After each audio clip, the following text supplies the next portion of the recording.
J'ai quitté Pitigliano, la petite Jérusalem, et les personnes qui font un travail extraordinaire pour diffuser et maintenir la mémoire juive, et je me dirige vers Monte San Savino.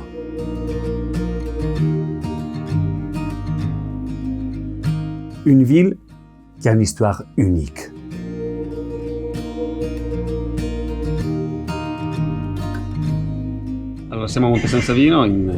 Donc nous sommes à Monte San Savino, en Toscane, dans la Provence d'Arezzo. Et ici, il y avait une présence juive très importante.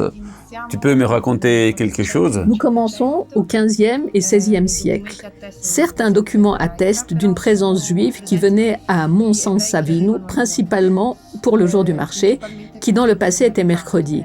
Et même maintenant, c'est encore mercredi. Mais c'était des présences isolées. Même si au milieu des années 1500, nous atteignions jusqu'à, disons, une quarantaine de juifs présents au Monte, il y avait une banque importante. Nous pouvons parler d'une communauté juive structurée de 1627. En 1627, la famille Passigli de Florence arrive ici au Monte et demande au marquis Orsini de pouvoir s'installer ici. Et dans les contrats qu'il rédige, il demande évidemment de pouvoir mener une vie juive. Donc cela signifie avoir une synagogue, le mikvé, et puis pouvoir avoir un cimetière et pouvoir célébrer leur fête. La demande est approuvée et depuis lors, il y a plus ou moins 25 personnes parmi la famille elle-même qui s'installent au Monte. Ils ouvrent un bureau de prêt d'argent et puis il y a les tuteurs des enfants et il y a aussi les aides à la maison. Donc sont plus ou moins 25 et ils vont habiter dans cette maison ici. C'était l'entrée, c'est la première maison qu'ils louent. Maintenant, nous entrons dans cette rue et je vais vous montrer alors où se trouve ce bâtiment. Puis derrière, il y a une porte et en dessous, il y a un mikvé parce qu'ils avaient leur première synagogue. Vi faccio vedere poi dove c'è questo edificio e poi dietro c'è una porta e lì sotto c'è un mikvé, però adesso è di un privato. C'era un mikvé perché avevano la loro prima sinagoga. C'est donc la première installation juive à Monte San Savino. Oui, oui. Et combien y avait-il de synagogues ? Chronologiquement, nous sommes dans la seconde, et puis au début des années 1700, ici sur le côté, il y a quelques maisons, puis à l'intérieur de la synagogue, il y a un dessin explicatif et ils achètent ces maisons. Pouvaient-ils acheter ? Oui, ils achètent ces maisons, donc ils sont déjà là, ils ne construisent rien, mais ils doivent rénover. Ce sera un très long travail et surtout par manque de fonds. Et donc, plus ou moins à partir des années 20, de 1700, c'est-à-dire 1720, c'est-à-dire la dernière que nous visiterons ensuite, est la troisième très grande synagogue chronologiquement. Donc non seulement il y avait la synagogue qui était au deuxième étage avec une mezzanine au-dessus pour 12 places pour les femmes, mais il y avait aussi le four pour les matzot. Azim di Pessah. Et puis il y avait le Talmud Torah qui était l'école. Y avait-il une école juive ? L'école juive pour enfants, oui. La maison aussi pour les chamash.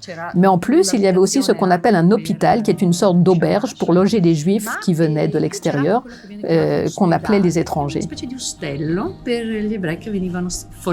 Chiamiamolo per ospitarli.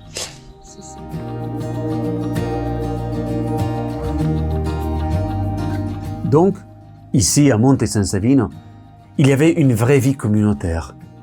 Et ici, il est né le premier poète juif d'une certaine importance dans la littérature italienne, Salomone Fiorentino.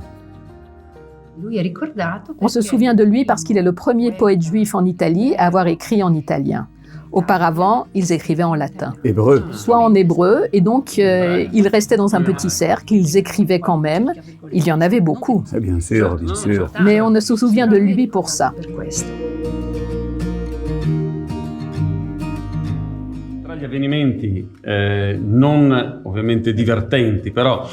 Parmi les événements tragiques qui sont passés, il faut malgré tout parler du premier pogrom de l'ère moderne qui se déroule ici, à Monte San Savino. Oui, c'est un épisode bien connu.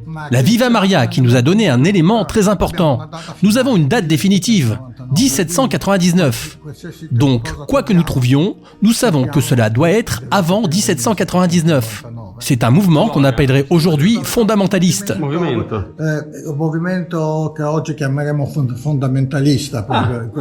Fanatique, se référant à un culte local, de Notre-Dame de Confort ici.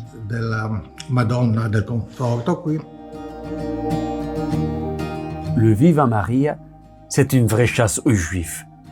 Les synagogues sont dévastées et 130 Juifs doivent quitter leur maison.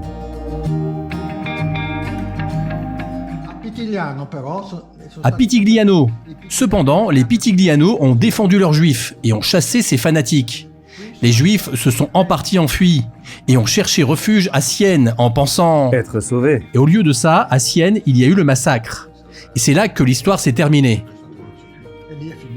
Et on peut dire qu'à ce moment-là, l'histoire de Monte San Savino en tant que communauté, en tant que grande communauté, se termine également. Oui, Complètement. ça se termine complètement parce que les Juifs ne sont jamais revenus, en laissant tout pour diverses raisons. Ils avaient cherché, nous avons des documents, à récupérer une partie de leurs avoirs, mais sans succès. Ce qui m'intéresse chez toi, Jack, c'est aujourd'hui. Qu'est-ce qui se passe? Moi, je connais très bien ton travail, mais je veux le faire connaître aussi à tout le monde. Ce que tu fais ici à Monte San Savino, pour mettre en valeur et redécouvrir, comme tu me l'as déjà dit, le mikvé, la redécouverte, etc. Mais surtout pour faire connaître l'identité et la tradition juive ici. Bien sûr, c'est vraiment, j'appellerais ça un travail de reconstruction.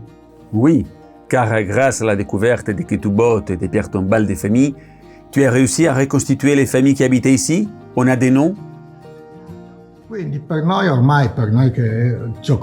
Alors pour nous maintenant, pour nous qui traitons de ça, ces gens existent aujourd'hui, je dirais, parce qu'on en sait tellement sur eux, pour le meilleur ou pour le pire. Beaucoup d'anecdotes aussi, beaucoup de choses. Et nous avons pu virtuellement reconstituer la vie qui était ici, ce qui s'est passé dans la synagogue. Entre autres choses, nous avons parlé de Salomone Fiorentino. Mais une autre famille importante ici, ce sont les Toaf. Les Toaf... Les Toaf del Monte. Je pense que c'est un cas presque unique. C'est un cas extraordinaire de reconstruction aussi complète. Complète parce qu'à partir de cette famille, on a pu reconstruire une petite communauté. Oui, en fait, ce qui m'intéresse, et ce qui intéresse aussi le public, disons les touristes, mais pas seulement, c'est que ici on se sent vraiment chez nous. On arrive ici et idéalement on rentre dans la synagogue, qui justement à l'époque, selon combien on avait payé, on pouvait se mettre ou près de la fenêtre, ou près de la ronde. Et donc c'est la vie quotidienne. Nous vivons l'histoire à travers les ketubot, les contrats des mariages. On peut dire la vie de tous les jours. La vita al completo. Donc, une vraie vie communautaire il y avait ici à Monte San Savino. Mais comme c'était la stratification sociale.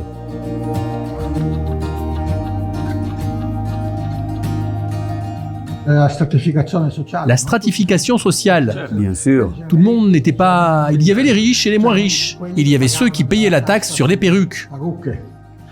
Les perruques? Oui, parce qu'elles s'habillaient comme des femmes nobles. Il y a eu aussi un épisode où des femmes se sont battues et que l'une a donné une gifle à une autre et la perruque est tombée. Et puis... Et tu as trouvé tous ces documents? C'était la vie de tous les jours. C'était aussi des marchands. Ils s'occupaient de toutes sortes de marchandises, de matières importantes. Les Juifs étaient réputés comme connaisseurs, par exemple, d'étoffes précieuses.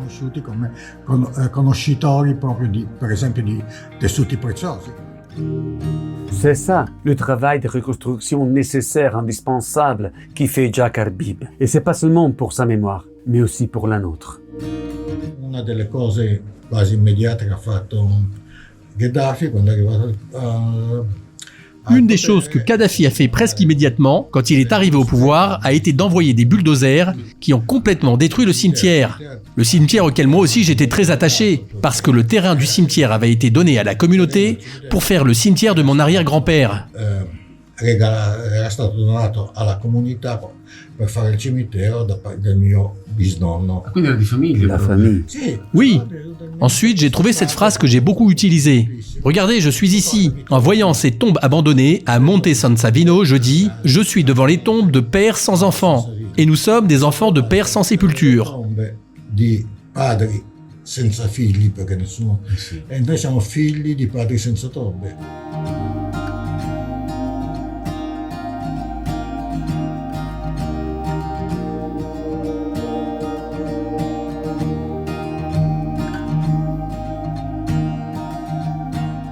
Però che a Monte San Savino si sente parlare qualche volta ebraico. Mais ici, à Monte San Savino, on entend parfois parler hébreu dans les rues. Et c'est beau. Oui, non seulement vous entendez parler l'hébreu, mais vous entendez de la musique hébraïque. Vous entendez des chants hébraïques. Ma si sente la musica ebraica, si sente cantare in ebraico.